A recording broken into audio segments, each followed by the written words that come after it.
Hello my dear students. So students, in our last video we have started atmospheric pressure, right? And we have discussed about its magnitude also. So here in this video we will come to the next topic, that is the subtopic on atmospheric pressure only. See students, in your book it is mentioned here, that is Magdeburg hemisphere experiment to show large atmospheric pressure. Okay, this is actually the Magdeburg hemispheres. It is called Magdeburg hemisphere, that is figure 32 in your book. Magdeburg hemisphere is shown. Okay, we'll see now what is there. The apparatus consists of two hollow copper hemisphere A and B of 51 centimeter diameter each.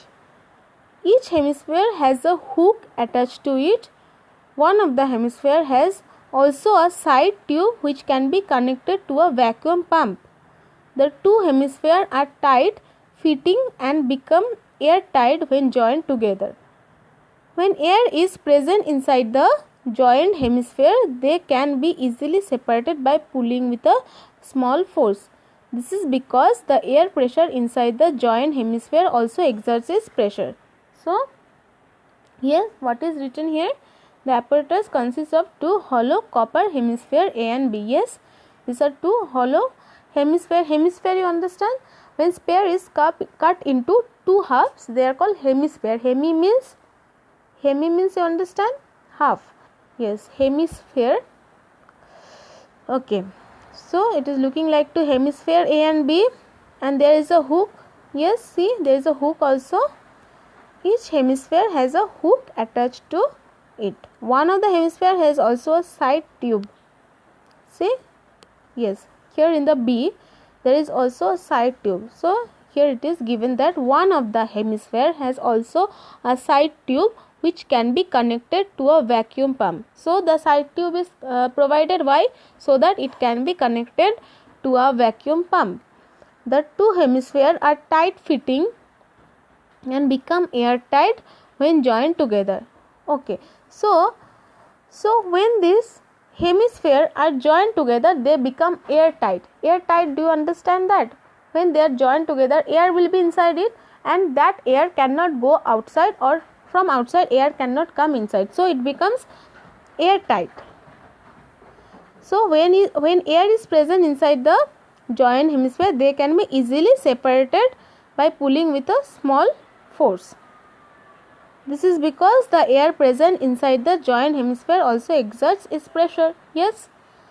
So in order to perform the experiment, the two hemispheres are joined together and air is removed completely from the space between them by using a vacuum pump. See, there is a tube, right? So that tube is provided to connect it into a vacuum pump. So while performing the experiment, it is here given that the two hemispheres are joined together and air is removed completely from the surface between them. By what? By using a vacuum pump. Okay, see figure 33, when they are joined together and this tube is connected to a vacuum pump. When air is removed from inside the hemisphere, or when vacuum is created inside the hemisphere, vacuum means you know what? Nothing. When there is nothing, that means air is also not there, then we say that is vacuum. Then the two hemispheres cannot be separated even by pulling with a large force. Yes, when air is inside it, it can be separated easily. Why? Because the air molecules are colliding and they are colliding on the walls of it. So now when they are joined together and the air is what? It is put out from the inside by what? By the help of vacuum pump. Then air is not there, so vacuum is created. Then the two hemispheres cannot be separated even by pulling with a large force.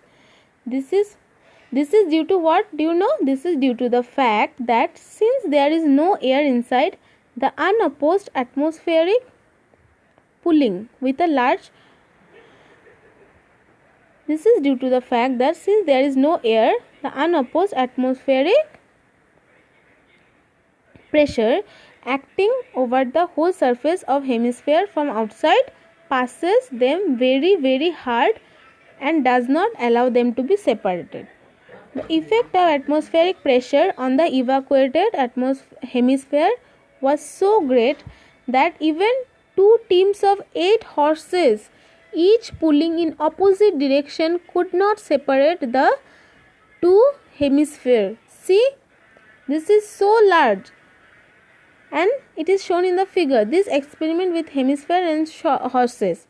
It is so large that two teams of 8 horses pulling from opposite side can also not pull it.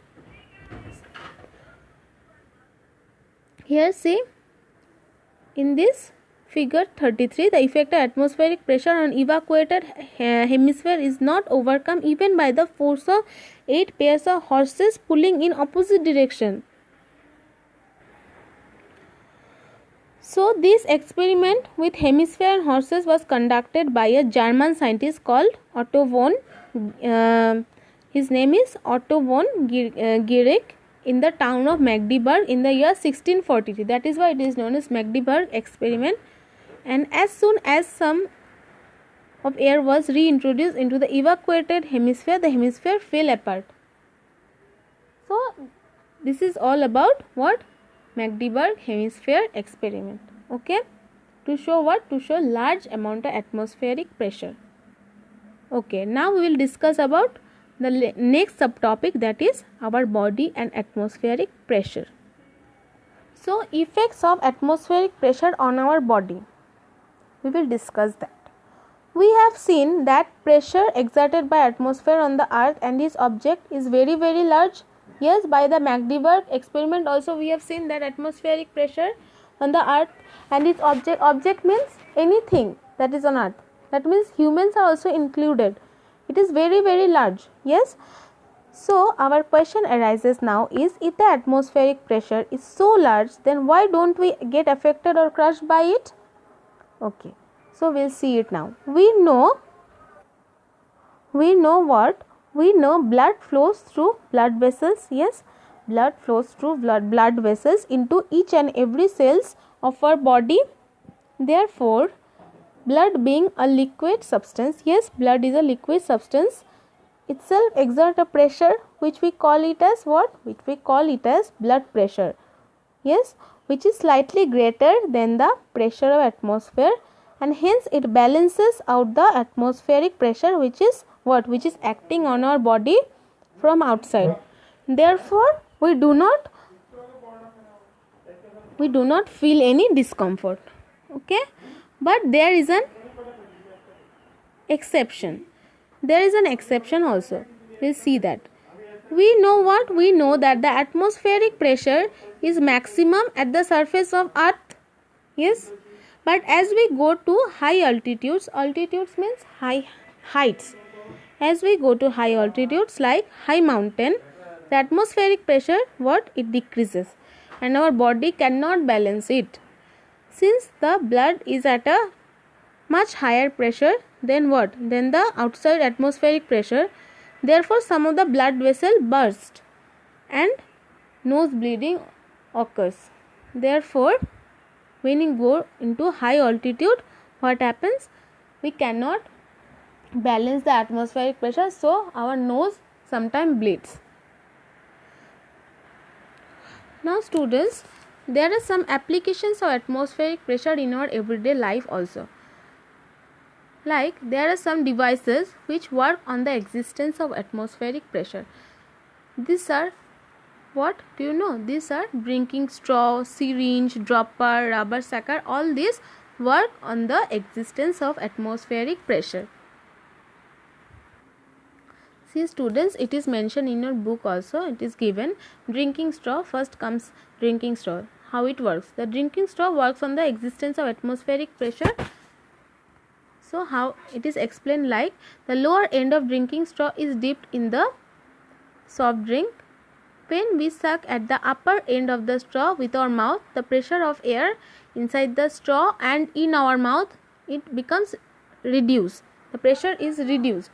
But the pressure acting on the surface of the soft drink is equal to atmospheric pressure. So the greater atmospheric pressure acting on the surface of the soft drink pushes the soft drink up the straw, and this is how drinking straw works. See here in figure 34 it is given.